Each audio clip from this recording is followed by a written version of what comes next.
And other people, they struggle, they look, they don't have anything, and Allah gives us all of these amazing things. 2 types of bhat, right?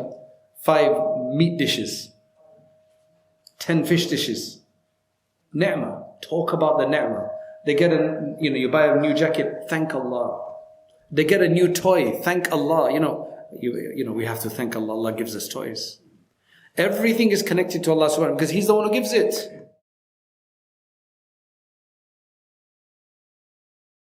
Alhamdulillahi Rabbil Alameen, wassalatu wassalamu ala al-mab'uthi rahmatan lil alameen, wa ala alihi wa sahbihi wa baraka wa sallama tasliman kathirun ila yawmiddin, amma ba'd. قال الله تعالى في القرآن المجيد والفرقان الحميد يا أيها الذين آمنوا قوا أنفسكم وأهليكم نارا صدق الله العظيم. So my dear brothers and dear sisters, dear listeners, dear friends, as our brother said, this is a very difficult subject but very important subject, and in the short time that we have, we can't cover every single aspect of bringing up children. It's such a huge subject. So what I'm going to do is, inshallah, for the next 30-40 minutes I will discuss some major aspects to just get us to think about some of these things, and then we'll open it up to questions.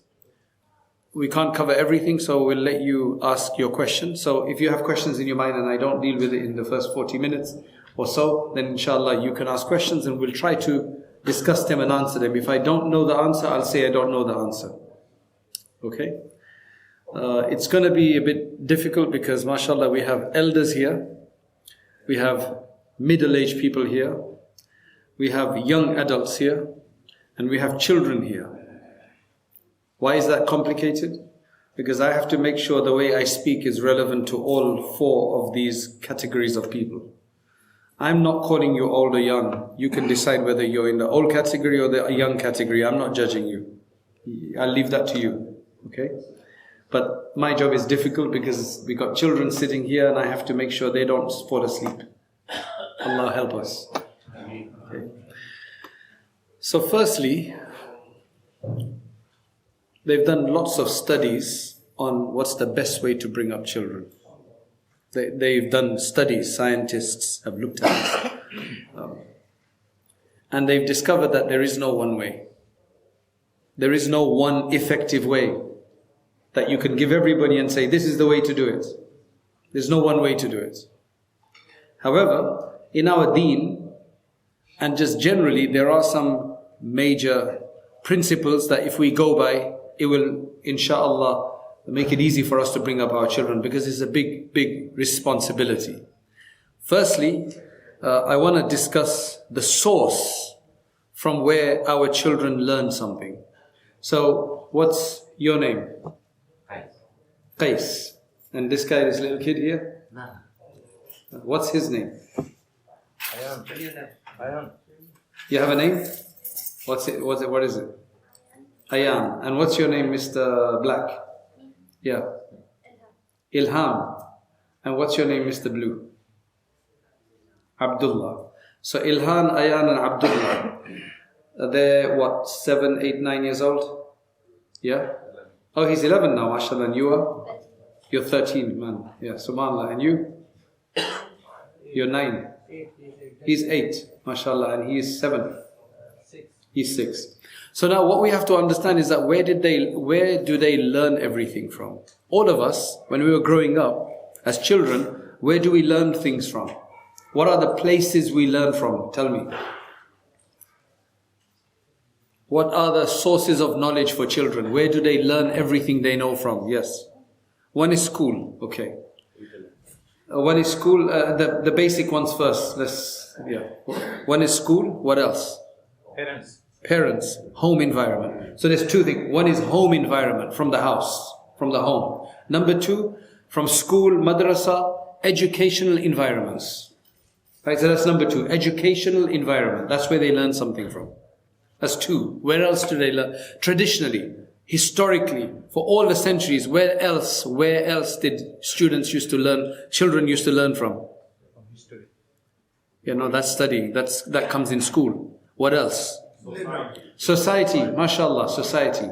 Because you go outside of your house, you're not in school yet, you're going to learn from your neighbors, you're going to learn from when you go shopping, you're going to learn from what you see around you, what you hear around you. This is stuff you hear. There were 3 places. For all the older people here, we only have 3 places. We either learnt everything, Imam Sahib, everything when he was a child, when he learned from, when I learned from, and what you learned from was from either the school or madrasa, it was from the house, or number 3, it was from outside society, in the park, wherever, if you were playing with friends or whatever. MashaAllah, the new generation, they have a 4th source to learn from, which we older people did not have. They're so lucky. Where is that? Life. Definitely you learn from life. What's the 4th one? Technology, mobile, social media, internet. We didn't have internet when you were young, right? That means we're stupid. We don't have it. This is the new ones have it, mashallah. Such an important source. None of us had it when we were old. Ya Allah. Okay, out of the 4 sources now, which is the most important one? What do you think? MashaAllah. My apologies if I ask you too many questions. Maybe this is the first time a bayan guy is asking you questions. But otherwise, I fall asleep, you fall asleep. So this way we stay awake. Right? So that's why I'm going to ask you questions. I know it's Saturday night, but I'm going to ask you questions. You're here in the masjid, inshallah, Allah make this useful. So the home environment, the most important one. Why is the home environment the most important one? Because that's the only one we have control over. You don't have control over the school or madrasa. You have some idea, but you don't have full control. You definitely don't have control over the society. If our children were being brought up in 100% Islamic society, life would have been a lot more easier. Because there would still be greed and jealousy and personal human issues. But at least everybody would know that it's important to pray, eat halal. Everybody would know that life would have been easier. Okay? However, now there's various different ideologies. People think so differently. There's so many fitnas, there's so many temptations and challenges. So now the only environment we can control is the home environment. Which means that the home environment has to be where everything happens. Because that's the only one we can control. Inshallah, if you find a good madrasa, and there's a good maktab and madrasa, alhamdulillah, that helps. But still, I as a parent, I am responsible.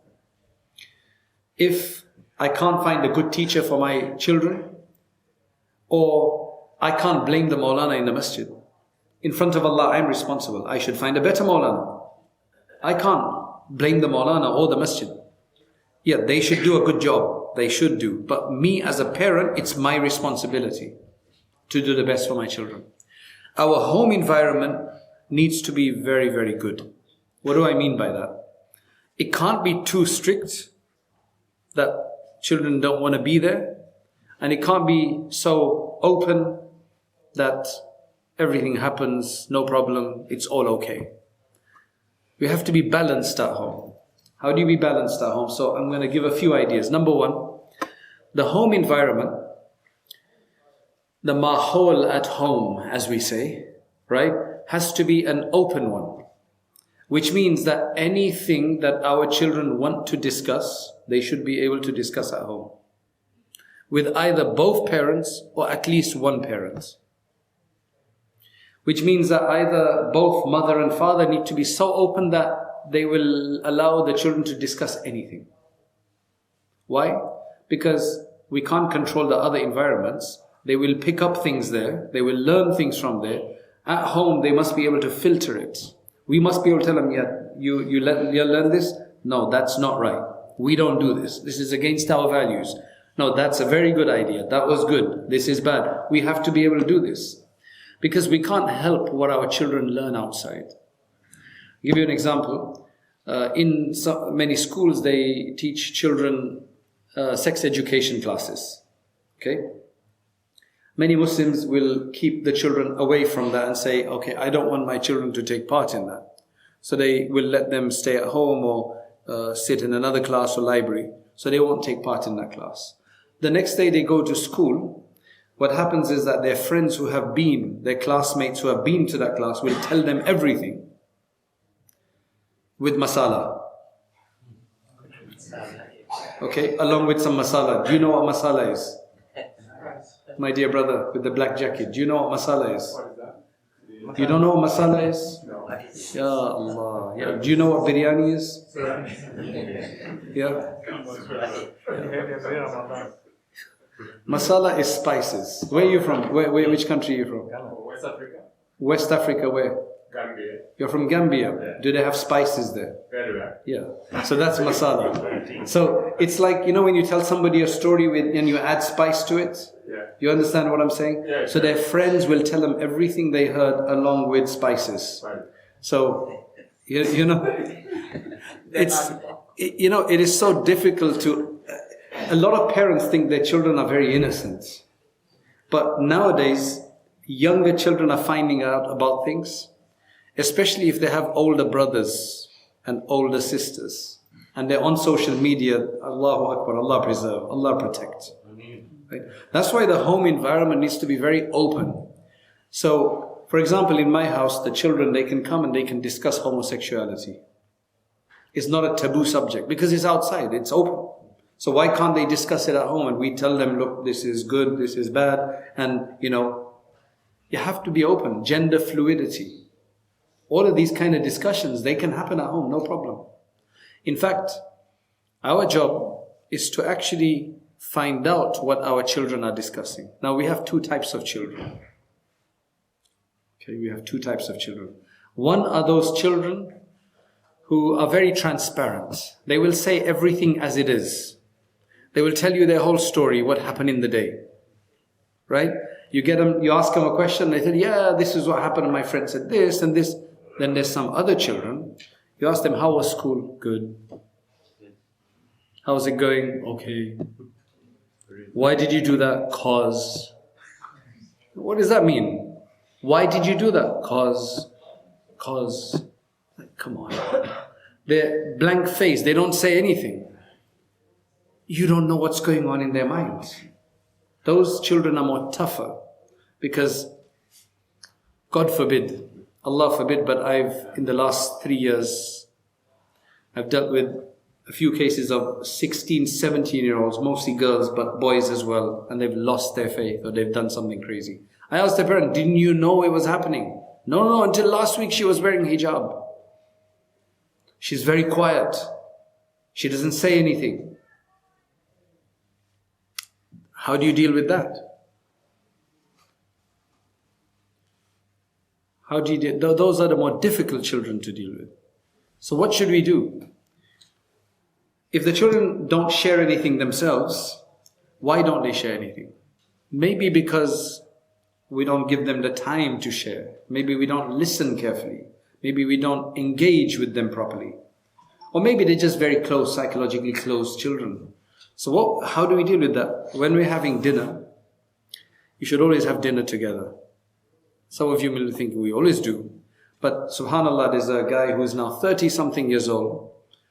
And he told me that in my family, we never had dinner together. So what do you mean? He said, my mom used to cook a big pot of food and leave it there. My dad comes and eats when she eats, the children eat whenever they want. It's like a restaurant. Yeah. Subhanallah. You should sit together and have a conversation. You should say, how are your friends doing? Do any of your friends smoke? Do any of your friends, have you seen any of them smoke? Yeah. There are some who smoke.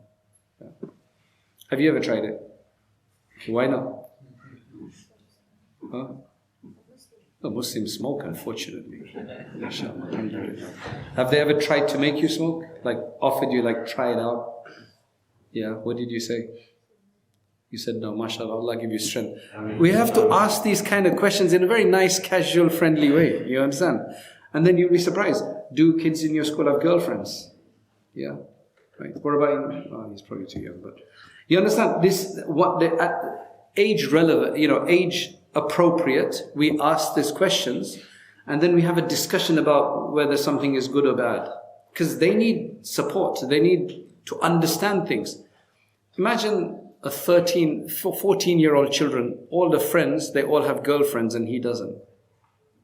That's tough. That's very tough. I've been in that situation. We have to be honest with ourselves. Somebody needs to talk to them about that and help them and assist them, because if they don't have that support, they're going to shaitan is going to obviously convince them to do something else. So these are standard things that teenagers go through. And lots of other stuff, right? This is the kind of, I was talking to a person I know in another country, and he said that COVID was a bit difficult, but he said before COVID, my older children, I used to invite their friends over. That's another way. We have to know who our children's friends are. They have a huge impact on our children. You don't even know your children's friends. You don't know who they are? We need to know who they are. How do you get to know? You ask them, who are your friends? Oh, it's this guy and that guy. How is he? Oh, he's a good guy. How do you know them? Now, if you know the family, it's okay. But if you don't know the family, what do you do? So one idea is, hey, Ayan, was it Ayan? Who was Ayan? That's Ayan. What's your name? Mr. Ilham. Why don't you call your friends over? This Saturday afternoon, we'll have some, I'm calling his friends over. Who's his dad? Is your dad here? Your dad. Oh, okay. But anyway, I'm calling your friends over. So you call over the friends and say, bring your friends over, we can make some snacks and then you guys can play together. Then you check out the friends, talk to them. And then you can advise accordingly. So what this guy tells me, his children are older. He said, my children's friends, they're all over 20 now. He said, now when I meet them, they thank me. For what? He said that they did not have anybody who was a mentor in their life. They had parents, but the parents were not mentors. Mentor means somebody who guides them very specifically. Sometimes parents can be mentors, but sometimes because of the relationship, they can't be mentors, or they don't try to be mentors. Their parents were not mentors. But when they used to come to his house to play with his children, he used to speak to them and guide them and say, look, you need to do something useful in life, otherwise this will happen. He said they would tell him that, you benefited us a lot. That's why we are where we are today. They were lucky to have a mentor, right? Because their parents were not mentors. We have to become mentors for our children. So that is to filter out. So we discuss things with them and you tell them, look, no. Okay, the next point is every family should have a set of values that are known as our family values, right? They're Islamic values, but our family values. La ilaha illallah. For example, if I'm telling my kid that you're not allowed to vape, are you allowed to vape? Right, you're not allowed to vape. Why? Because Muslims don't vape. Mangeras don't vape. Chaudhries, anybody Chaudhry here? No Chaudhrys here? Chaudhry, no? Okay, any Islam here? You must have an Islam here. Okay, there you go. Islams don't vape. That's what we tell our children. Do Islams vape? They better know, right? Uddeens. Any Uddeens here? MashaAllah, there you go. Where are you guys from? Hobbygonj, Joganathpur, Gulabganj, Biani Bazaar, Bishwanath. Where are you from, man? You're from Gulabganj, from Roseville. I call it Roseville. That's the English name for it. You didn't know that, did you? No, I knew. Oh, you didn't know that? It's a nickname they call it. Alhamdulillah. So, we need to teach them that this is our family values. When somebody comes to our house, they don't go without eating. We're going to offer them food. That's our family value. Unfortunately, a lot of this is being lost today. Family values are being lost, unfortunately. Alhamdulillah, some cultures, they're maintaining it, but a lot of family values are being lost. Before, if my child was 3 streets away, the parents there would have looked after my child just like I would have. If they saw them doing something wrong, they would tell them off just like I would do. Today, nobody wants to tell anybody else's child off because the parents go and fight with them, right? It's becoming very individualized. In fact, what we're seeing now is we're seeing many children who don't even think like their parents. There's parents who have businesses, tough businesses. No, the children don't want to carry on that business unless it's one of those businesses which are doing very well and you just have to sit and collect the money and spend it. Then it's all right. Then I'll take that business. But if it's a tough business, they want to do something else. It's so difficult to get parents and children to even think alike because we live in an individualized world, individualism, right? So the tribal mentality is going. So we have to send our children values. For example, if somebody came to my house and I wasn't there, and if my children did not offer them tea, I would get really angry. I said, no, that's our value. We offer them tea. They don't want to have it, that's fine. But at least we offer it to them. Another thing is that even when our children get older, we need to do tarbiyah. Even when our children become teenagers. For example, let's just say somebody comes to your house when you're not there as an adult. How will your children welcome them at the door? Open the door. Yes. You understand what I'm saying? He said, Assalamu alaikum, uncle. How are you? I'm really sorry my my father's not there. Can I give him a message? Is there anything I can do for you? Some children are talkative, they can do, but most children are not talkative. They don't even know what to say because nobody's taught them how to say it. We're not treating them like adults. Sometimes with our children, we still treat them like children even when they grow up. So, for example, when they're children, we have special words for them. We have special words like, how do you say milk to a little child in your language? Dudu, right? Good, mashallah, jazakallah, dudu. Would you say that to an adult, dudu pilo? You wouldn't, right? Now, how long are you going to say dudu to your son?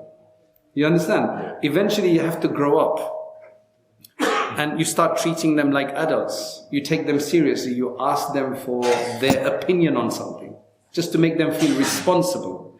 I've seen with some children, if you treat them like children, 15, 16, they will stay like children.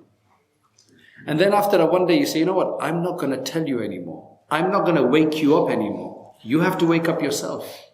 I'm not going to force you out of bed to go to school. I'm going to let you wake up, let you get a few lates. You have to learn to do it, right?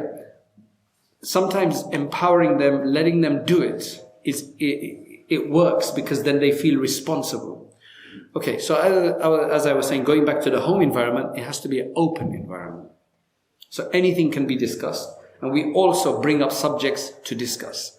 Number 2 was we teach them values.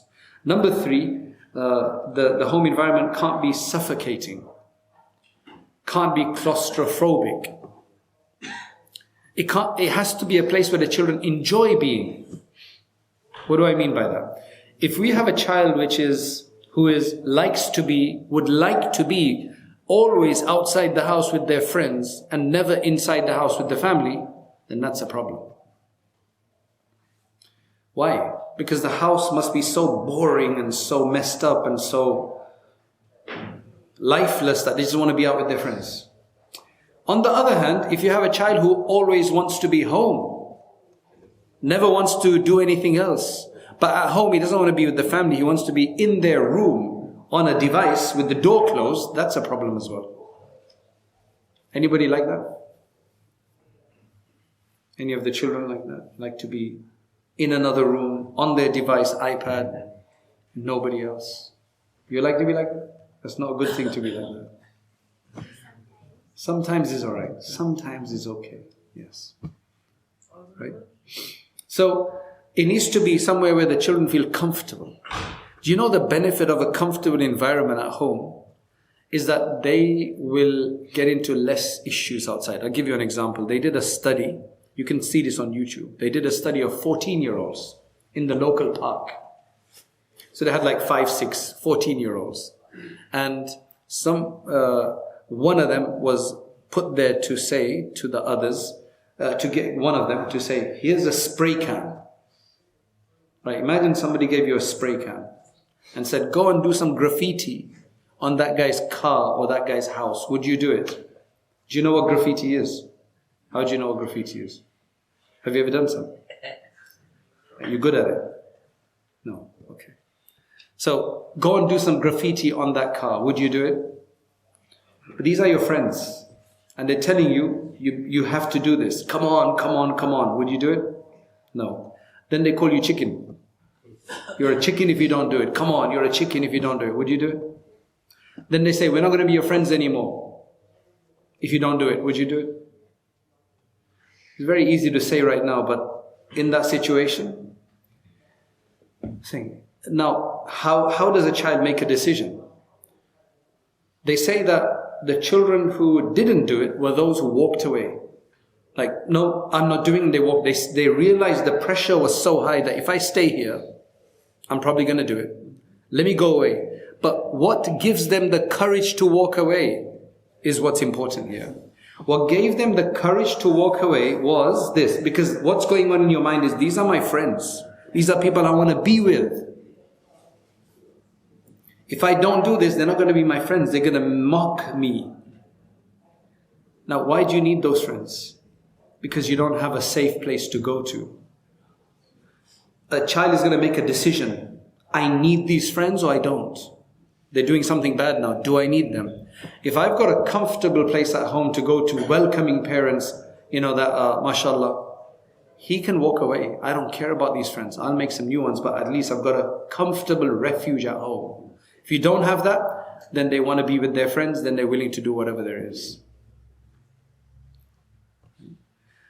As our children, since we have children here, be very careful if after school or somewhere somebody wants to buy you free chicken and chips. You have to be very careful.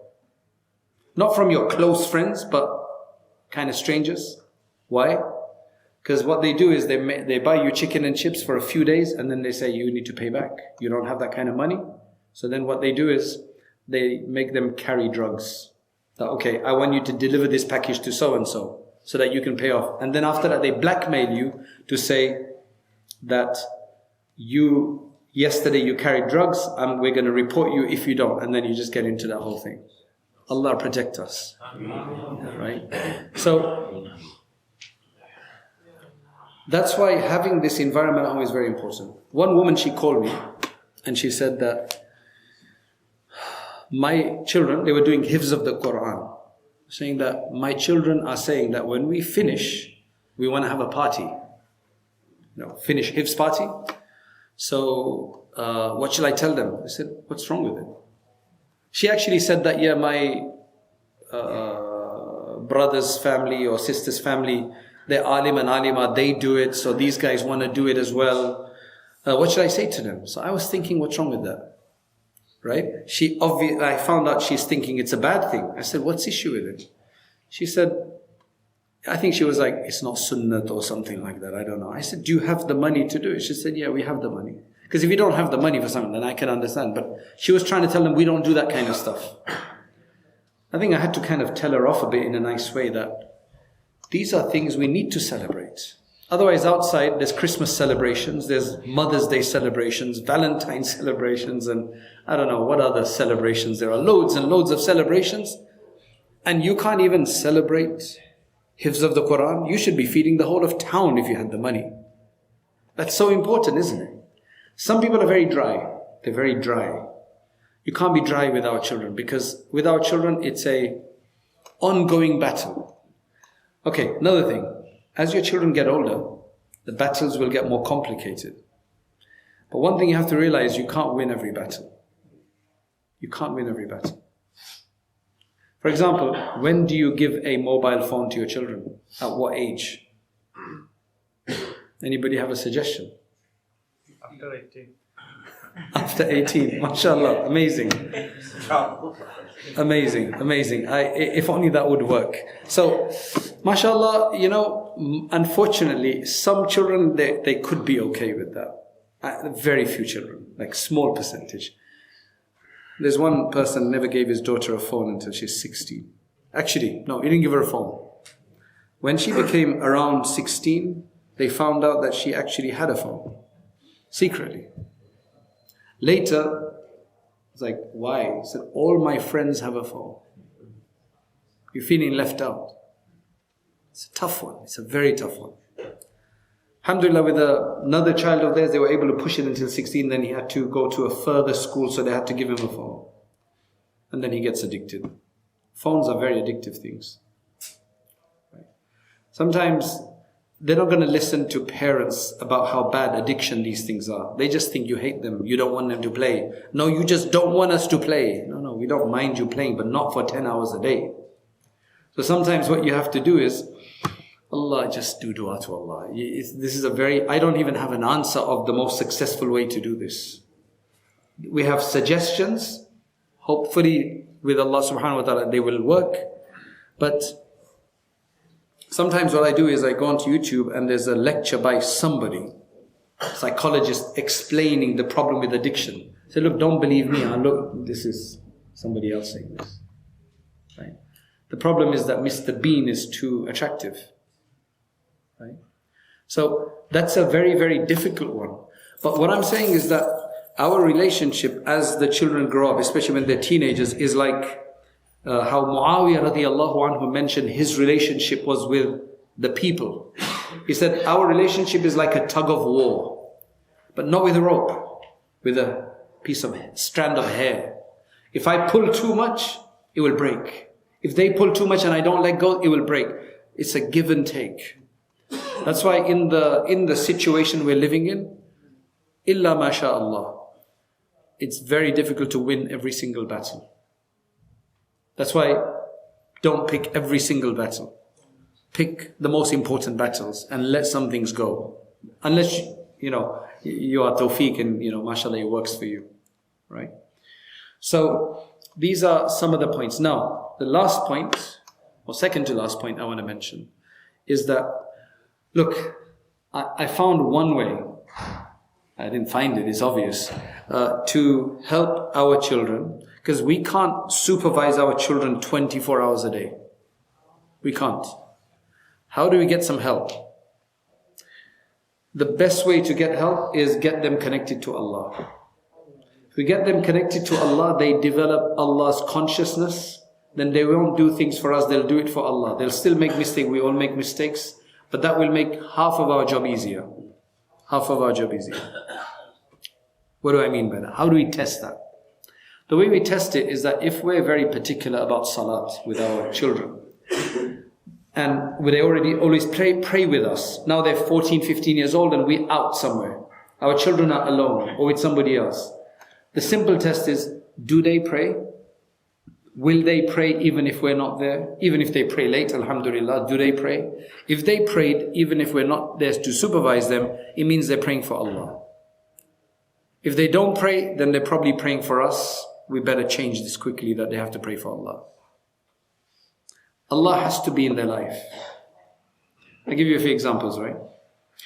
My wife used to teach, I was imam in America for 8 years. Small community. I used to teach the over 10-year-olds. My wife used to teach the under 10s. So once we had these two new students from a Muslim family, but they sent their children to madrasa late. They never went to madrasa before, right?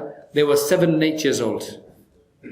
I think 7 or 8 or 8 or 9. I can't remember exactly, 7 or 8 or 8 or 9. Right? My wife was teaching them about Allah. She was describing Allah. Allah is the greatest. Allah is the most powerful. Nobody can stand in front of Allah. He can do whatever He wants. Suddenly, one of the children, they suddenly shouted out, Power Rangers. Uncle, do you know what Power Rangers is? Ye koi bahut achhi cheez hoti hai. Just joking. You don't need to. Power Rangers is this, what they make up as these individuals ke wo bade pehlwan log hote hai, aisa koi hai, like if you know what that means. Right?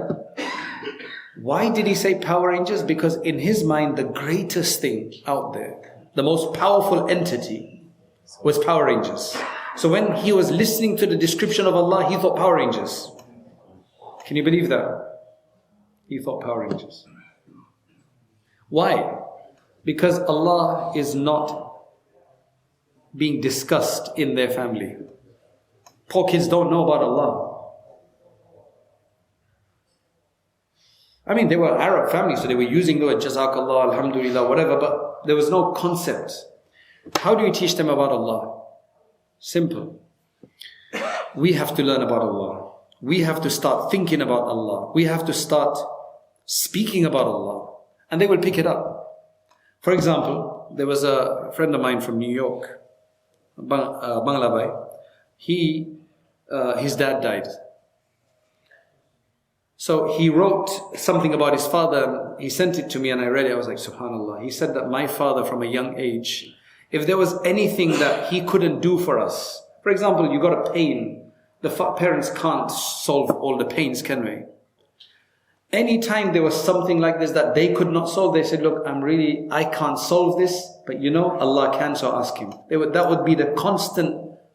And he said that helped us a lot, that we got connected to Allah subhanahu wa ta'ala. So I give you another example.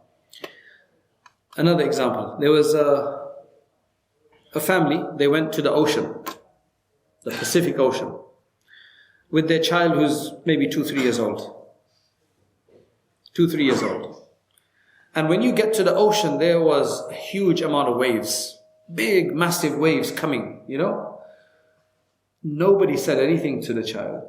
But this child, 2-3, maybe 4 years old, he suddenly said, Allah created this.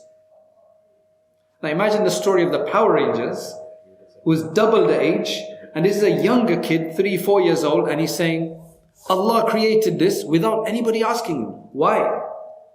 Because I know that kid, since young age, his mother has been reading to him stories of the Sahaba, stories of the Prophet ﷺ, and connecting them with Allah. They recognize if this is so great, this is so powerful, no man can create this, only Allah can.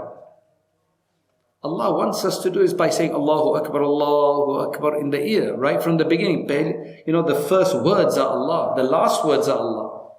La ilaha illallah dakhal al-jannah, man qala la ilaha illallah dakhal al-jannah. Whoever says before his death, right? Allah has to be discussed in a glorified way, right? Not like Allah's going to punish you all the time. Yes, Allah does punish, but if that's the only place we talk like Allah's going to punish you, then it means Allah's just a punisher. Allah is a lot more than a punisher. Rahman, Rahim, what about all of that? So I give you one more story. There's a girl who's 8 years old. Is anybody 8 years? How old are you again? He's 6. And he is? 8 years old. Okay, good. What's your name? Abdullah. So there was a girl who's 8 years old. He had an older brother who's maybe 10 years old. So this older brother, they sent him for an eye test from school. They sent him eye test, right? So he needed glasses. They said he needed glasses. So his sister started making fun of him. You're going to have glasses, you're going to have glasses. Can you imagine that? Right? So keep with the story. He started saying that you're going to have glasses, started making fun. So the mother said to the daughter, stop making fun of your brother about glasses, because your dad has glasses, your mom has glasses, your older brother has glasses now. You're probably going to get glasses as well, because it runs in the family, it's genetic, whatever, right? So she shut up. She became silent. Now, after 10 years, she has 2 more younger siblings. How old is she after 10 years? 18. How old is she after 10 years? How old are you going to be after 10 years? Good. MashaAllah. Right? I'm keeping the children entertained, so that's important. It's a very tough job. Right? So she's 18 years old. Now, her younger ones, they also need glasses. Father, mother, older brother, younger ones, they all need glasses. Should she have glasses as well? It runs in the family, it seems. She doesn't have glasses. Do you know why? 10 years later, when she's 18, she said, Mum, do you remember when you told me that you're going to get glasses as well? Meaning I'm going to need glasses as well. I started praying to Allah that I don't want glasses, Ya Allah. I don't want glasses, Allah. And Allah worked. Now, the question is that why did she pray to Allah? Yes, at that point, the mother should have said, just make dua to Allah. She didn't. She was just maybe frustrated and just said, But clearly the parents had taught her that Allah se sab kuch hota hai. Allah is the one who does everything. So she must have thought in her little mind, I don't want glasses. Who am I going to? Allah. Ya Allah, I don't want glasses. Now the iman, right, of such a person, because Allah has worked. And Allah works, by the way, if you use, the right ways to do it. You understand what I'm saying? Allah is there to give you whatever you want. Did you guys know that? Allah is there to give you whatever you want. Try it out. You can only do this if you reinforce the concept of Allah at home. Very important. We have to get our children connected to Allah, otherwise our job is much more tough. How can we get our children connected to Allah? Speak about Allah in an organic way. When we're having food, for example, MashaAllah, look what Allah gives us. Amazing sitol mas, ilish, boal mas. And other people, they struggle, they don't have anything, and Allah gives us all of these amazing things. 2 types of bat, right? 5 meat dishes, 10 fish dishes. Ni'mah, talk about the ni'mah. They get you buy a new jacket, thank Allah. They get a new toy, thank Allah. We have to thank Allah. Allah gives us toys. Everything is connected to Allah subhanahu wa ta'ala because He's the one who gives it. The children will organically pick this up that everything is from Allah. So we have to start being grateful to Allah, genuinely, to really let this come out with a passion. And inshallah, they will pick this up. So connect ourselves to Allah, talk about Allah, and mashallah. There's a last point, there's a sister, she did a PhD thesis on how to bring Allah into teaching. She's from a Muslim country, so she is saying that every 10 minutes, the teacher should speak about, I'll take Allah's name. Obviously, this is for a Muslim school, where you're talking about science. Subhanallah, look what Allah did. Subhanallah, or Alhamdulillah. Just bring Allah's name in, so then Allah is there, for everyone. Because Allah is there to assist, and Allah is there to help. It's just we're not using Him. Okay, let me stop here, because I can go on all night. Let me stop here. If there's any questions you guys have, then we can do that. Then I'm going to go and have some fish after this, inshallah. So just to repeat the question, you try to do your best, and mashallah, you've given good tarbiyah to your children. But now you have challenges from multiple places, but 2 big places. One is peer pressure from other similar age children. But even more difficult than that is from your own extended family members. Maybe from your own parents sometimes. Or from your brothers or sisters' family, or your cousins. That's the most difficult. I don't have any magic, unfortunately, right? Magic solution. However, some suggestions is, number 1, speak to whoever this person is that, look, we bring our children up in a certain way. We're not saying it's better than yours or whatever. We don't want to get into that. But we're just very particular about X, Y, and Z, about certain foods or about certain practices or watching certain programs, right? So if you could just, we really want them to play together, but if you can just observe that, just have a meeting in advance, just try to. Hopefully they will. Sometimes they're very aggressive and they're not, because they just think you're over the top or something like that. Then you'll have to just minimize or try to do it where you bring them over to your house instead of allow them to go. So you can control the situation. It's not easy. We don't have a perfect solution, especially if it's the grandparents are spoiling them. And then you just do your best. But if they're living in the same house, you just have to ask Allah subhanahu wa ta'ala for assistance, because you cheese your parents off and then it's a very difficult one. But try all of these things. Have a conversation with them without making them feel that you're patronizing them or that you're thinking yourself better than them or whatever it is, because they take a big offense to that. Islamically, what's the position if you think that your cousins are going to be corruptive to your children? As I said, You can't cut ties. Try to get them to your house. Try to prep the children beforehand in a nice way. That look, we don't do, if you can preempt what the issues are and say, we don't do this kind of stuff, try to solidify them and just hope the best from Allah subhanahu wa ta'ala. As I said, I don't think there's a perfect solution. I don't know if anybody else has a perfect solution to that, because we don't also agree with cutting ties. Yes, if there is 100% is going to be corruptive, 100%, then technically you're allowed to cut ties, in the sense that you don't have to send your children over, if you're asking the fiqhi ruling to it, right? But otherwise, you just do your best to try to maintain the relationship while also mitigating it to the best of your ability. I don't have a 100% answer, unfortunately, of making sure that it works. You have to work on them slowly, inshallah, they'll come around as well.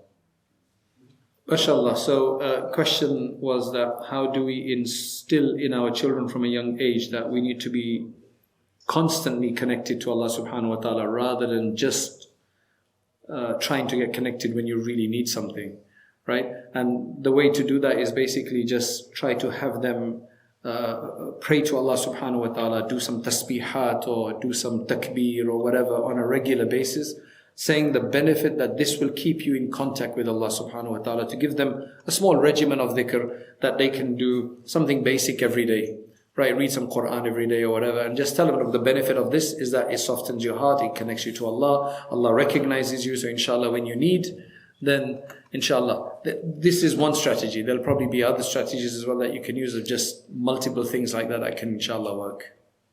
Ridda, yeah. So are there any signs that you should look in your children to see if they're going completely off track towards any change in their demeanor? As I said, if they're transparent, they'll start asking you questions, right? Oh, I don't get this, or why is it like that? So that's one thing. If the more difficult ones are those who don't say anything to you because they don't think they can ask you, or they've got. So there's one girl. I'll give you two stories. One girl, she started talking to somebody on Twitter at that time, personal chat. Another kid, Christian kid, who lost his faith, and he told her why he lost his faith, and she did the same thing afterwards and followed him in that regard. Right. The other one started studying Christianity for some reason. So her father said, "Can you please?" From up north, said, "Can you please speak to her?" So I started speaking to her, and the question she brought up, I responded. So then she says to me, "I can't give you a response because you're a very good speaker." Right? This is the first time I'm speaking to her, but with the answers I'm giving, she's saying, "I can't argue with you because you're you say things very well, but you should look at Christianity." She started giving me that one. Then I had to tell her parents, I said, "Look, I've seen bad cases, but this one's worse because she's so into it now that she's giving me that one to Christianity." I asked her, "Didn't you see?" He said, "No. She's just a very quiet person. Right? She stays in a room a lot of the time and whatever." I think those are the telltale signs. I want to know who their friends are. I want to know who they're talking to. So I want to know who they're speaking to online. I want to know that. That's what I would say. I know it sounds a bit like getting into the privacy and everything, but she's living under your roof. You have all the right to make sure and where to do the tarbiyah. To find out who they're talking to online is probably more important to find out, who they're physically meeting. You see, once they've gone, then you can just leave a window open.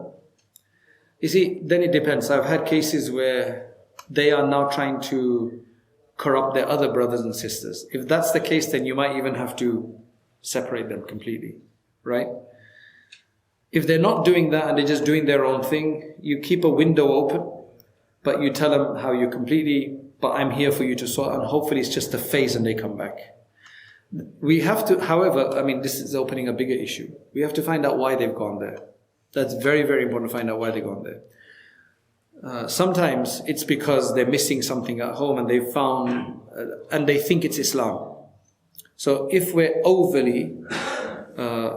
if parents are overly strict in the name of Islam, or if they're suffocating them, like, you better get married to your cousin, right? And you have to listen to your parents.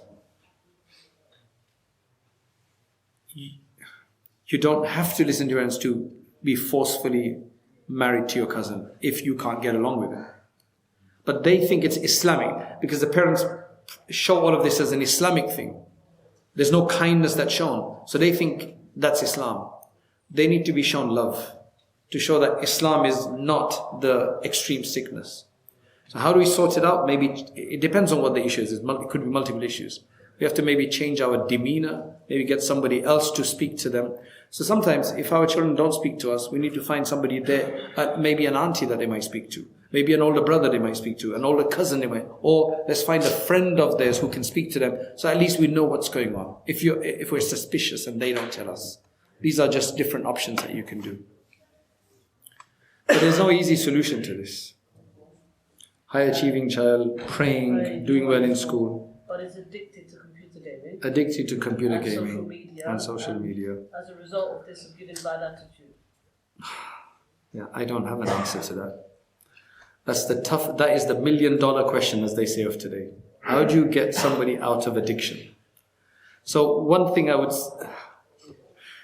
Ya Allah, as I said, you can try to have other people speak, because we're too suspicious for them. We are just bad people for them when it comes to gaming. Try to get somebody else more neutral to talk to them about how bad it is. And I guarantee you that kid probably knows how bad it is in the back of their mind. They're just not willing to accept it. Sometimes it's just going to take time. But then we get them to listen to others. We get them to listen to other research on this. And then sometimes it just helps to say, okay, fine, you do it and you lose something. Let them get some failure. Then they'll realize. Hopefully it's just a phase. But I don't have 100% answer for this, because there's just so many variables within this and it's very tough. Do any of the young guys have an answer to this who are addicted? Is anybody addicted here? Our young youth? Probably it carries on from the youth into adulthood. There's a lot of adults. I know. But inshallah, I think, like for example, I'm talking about one kid. He's addicted in that sense. Alhamdulillah, the parents finally said, look, do what you want. He had some failures in terms of his GCSEs or A-levels or something. And then after that, he started waking up. He is now telling his parents, look, if you see me in my room with my light on at night, then tell me to go to sleep. So the parents said, keep your door open. I'm not going to come into your room. Keep your door open so that we can see if your light is on, if you're on your computer now. Leave your iPad downstairs. Right? There was one kid, he goes to a school, a college, who pride themselves on being a paper-free school. So they give him all iPads. That's where he got his iPad from. And then he started performing badly because he's on it at night. So the children call out the parents saying, it's your fault. Give him paper homework. Why do you give him iPad for? Oh, we're a paper-free school. Thank you very much. With the Rayan Courses subscription, you'll gain immediate access to over 250 hours of exclusive video lessons taught by experienced scholars. Sign up now at rayancourses.com to continue your journey. Your next lesson is waiting.